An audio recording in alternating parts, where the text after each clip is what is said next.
예, 대단히 반갑습니다. 저는 기독교 의미요법 채널을 운영하고 있는 박태관 목사입니다. 그동안도 잘 지냈습니까? 오늘 이 시간에는 고난과 기도의 관계에 대해서 함께 생각을 해보려고 합니다. 기도 생활이 중요하다는 사실은 우리가 잘 알고 있습니다. 기도는 영혼의 호흡입니다. 기도는 하나님과의 대화입니다. 기도는 하나님의 능력을 받는 통로가 됩니다. 기도는 하나님 보좌를 움직이는 도구가 됩니다. 기도는 겸손의 표현입니다. 그 외에도 기도의 정의를 여러 가지로 할 수가 있습니다. 그래서 기도가 중요한 줄 알지만은 실제적으로 기도를 많이 하지 못하는 경우가 있습니다.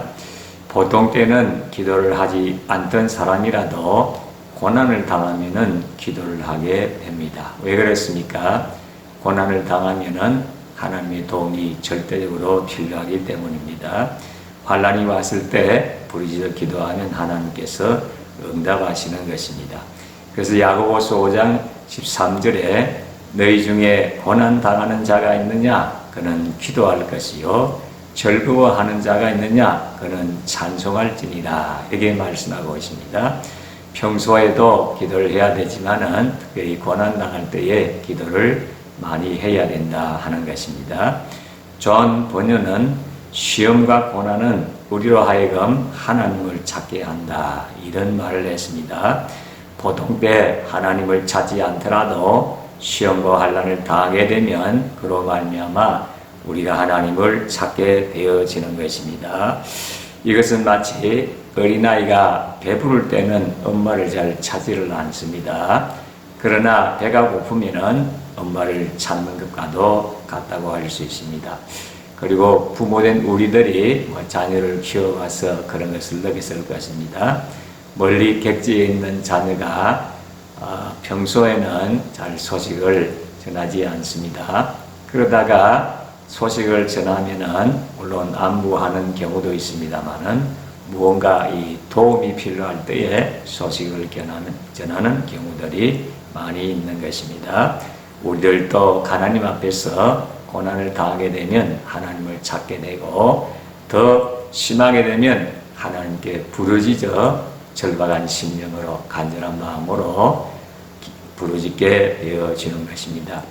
마틴 루터는 말하기를 시련이 없고 모든 것이 순조로울 때가 가장 위험한 시련이다. 왜냐하면 그때 인간은 하나님을 망각하고자 하는 유혹을 받기 때문이다. 이런 말을 했습니다. 하나님이 시련을 주지 않을 때가 가장 무서운 시련이라는 것입니다. 왜 그렇습니까? 하나님을 찾지 않기 때문이라는 것입니다. 시련이 없이 평안하면 하나님을 잊어버리고 기도를 하지 않습니다. 그래서 시련을 받지 않을 때가 시련 받을 때보다 더 위험하다는 것입니다. 시련이 있으면 깨어지고 순종하고 조심하게 되고 부르짖어 기도하게 되는데 시련이 없게 되면 오만하고 교만하고 방종하기 때문인 것이지요. C.S. 루이스는 말을 합니다. 왜 고난이 있는가? 그것은 대부분의 사람들이 큰일을 당하기 전까지는 하나님 음성에 대해 무관심하기 때문이다. 고난은 이런 인생을 향하여 하나님의 뜻을 전달하는 확성기다. 이런 말을 했습니다. 내 말에 귀를 기울이라. 확성기로 하나님께서 말씀을 하시는 것입니다.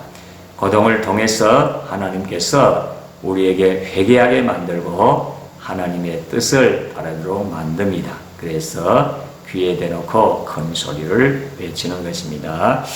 고통을 당하기 전에는 하나님이 아무리 말씀해도 듣든 말든 무관심한 것입니다.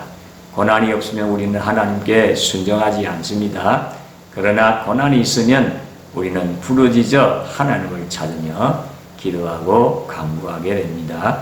서양 격언에 참호 속에는 무신론자가 없다. 이런 격언이 있습니다. 전쟁할 때 적군의 총탄이 빗발처럼 날아오면 참호에 엎드려서 예수님을 믿는 자나 믿지 않는 자나 머리를 감싸고 하나님 날 좀 살려주십시오. 이렇게 모두가 하나님을 찾습니다. 평소에는 이름도 안 부르던 하나님을 참호 속에서 청탄이 빛발같이 날아오면 하나님을 찾게 됩니다. 마대 테레사는 고통은 성장의 법칙이요, 우리의 인격은 이 세계의 폭풍과 긴장 속에서 만들어지는 것이다, 이런 말을 했습니다. 고통을 당해야 인격이 성장하고 성숙해진다는 것입니다. 독일 격언에도 고난은 기도의 선생이라는 말이 있습니다. 기도하라, 기도하라 해도 기도하지 않던 사람이 고난당하면 자연적으로 기도하게 되는 것입니다. 허드슨 테일러는 말하기를, 하나님께서 나를 연단하시는 까닭은 나의 믿음을 정대시키기 위함이다. 이 모든 것은 하나님이 나를 사랑하시는 연고이다. 만일 하나님께서 영광을 받으신다면 나는 그것으로 만족한다. 이렇게 고백을 했습니다. 고난이 와서 믿음이 자라게 한다. 고난을 안 받으면 믿을 필요가 없지요. 고난이 왔기 때문에 믿으려고 발버둥을 치는 것이고 믿습니다라고 외치게 되는 것입니다. 그래서 고난이 기도의 선생이요, 평소에 기도하라고 하면 시간이 없다, 몸이 피곤하다, 바쁘다, 잘 기도하지 않습니다. 그러나 고난의 폭풍과 몰아칠 때 우리는 새벽 기도도 나오고 철야 기도도 하게 됩니다. 서스러진 보따리를 사고 기도원에 올라가서 기도하고, 때로는 작정 기도하고 금식 기도를 하면서 하나님 앞에 매달리게 되어지는 것입니다. 결국에 고난 다가올 축복을 감당하게 하는 준비를 시키시는 것입니다. 고난 당해서 변화되어야 하나님이 안심하고 축복을 내줄 수가 있습니다. 탕자가 어려운 고난을 당하고 깨어진 다음에 아버지가 집에 돌아올 때 살찐 송아지를 잡았습니다. 사람이 고난당해서 시험도 환난을 통하여 깨어지고 겸손하게 되면 나중에 하나님이 축복을 주시더라도 감당할 수 있는 그릇이 되는 것입니다. 지금 여러분들의 형편 사정이 어떻습니까? 여러분들의 기도 생활은 어떻습니까? 지금 고난을 당하고 있습니까?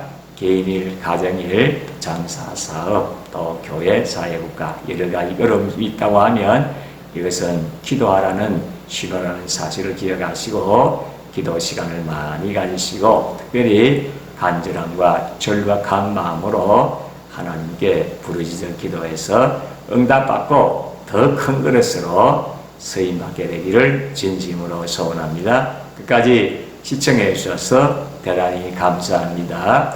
승리의 삶을 살게 되시기를 바랍니다. 감사합니다.